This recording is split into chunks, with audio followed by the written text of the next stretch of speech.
Yang juga jadi sorotan, Saudara, Polres Metro Depok menetapkan Meta Iriati, pemilik daycare, sebagai tersangka penganiayaan anak setelah polisi memeriksa 4 saksi dan juga bukti kamera pemantau atau CCTV.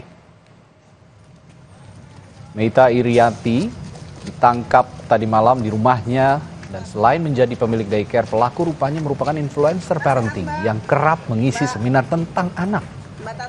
Kepada polisi, pelaku mengaku hilaf melakukan penganiayaan terhadap balita di daycare miliknya. Polisi menyebut ada 2 anak yang menjadi korban penganiayaan, yakni berusia 2 tahun dan 9 bulan.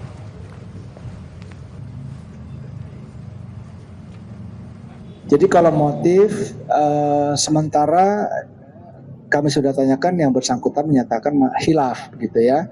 Tetapi untuk motif secara khususnya nanti akan kita dalami saat pemeriksaan, termasuk nanti yang bersangkutan akan kita periksa dari sisi psikologinya. Meski Polres Depok telah tetapkan pemilik daycare sekaligus influencer sebagai tersangka penganiayaan balita, orang tua korban hari ini tetap melapor juga ke Barreskrim Polri. Ayah korban menyatakan jika sang anak yang masih berusia 8 bulan mengalami kekerasan yang menyebabkan beberapa bagian tubuh seperti kaki dan telinga terluka. Selain pelaporan, ayah korban juga meminta Polri memberikan perlindungan serta pendampingan pada korban. Sudah kami buat. Pernah ada suatu ketika kaki anak saya, kakinya seperti keseleo atau kesandung salah satunya. Jadi kalau Anda berjalan kakinya tidak mantap, nah seperti itulah. Anak saya belum bisa berjalan, tapi sudah bisa merangkak dan sudah bisa berdiri dengan cara pegang tembok. Tapi pada hari itu seperti tergantung sebelah kakinya. Gitu.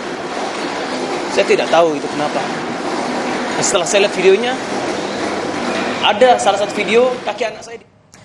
Khawatir diancam dan terjadi intervensi hukum, korban dan sejumlah saksi dalam kasus penganiayaan balita di daycare Depok mengajukan perlindungan hukum kepada LPSK. Disampaikan nggak, Mbak? Mendampingi para saksi kunci dan serta mewakili korban, Leon Maulana Mirza selaku kuasa hukum korban mendatangi LPSK pada Kamis siang. Pengajuan ini merupakan inisiatif korban dan juga para saksi yang khawatir terjadinya ancaman, intimidasi maupun intervensi proses hukum dalam kasus ini. Bang Soksus terima kasih. Selaku kuasa hukum dari orang tua korban dan juga tadi mendampingi saksi-saksi yang menjadi kunci berjalannya kasus ini di Polres Metro Depok, telah mengajukan permohonan perlindungan hukum kepada KPAI agar kepada LPSK agar korban, orang tua korban maupun saksi-saksi diberikan keamanan tentunya dari segi perlindungan dan juga dalam pengawasannya berjalan agar transparan dan tidak ada intervensi dari pihak manapun. Komisi Yudisial sudah menerjunkan tim untuk menelusuri 3 hakim Pengadilan Negeri Surabaya yang memberikan vonis bebas pada Gregorius Ronald Tanur.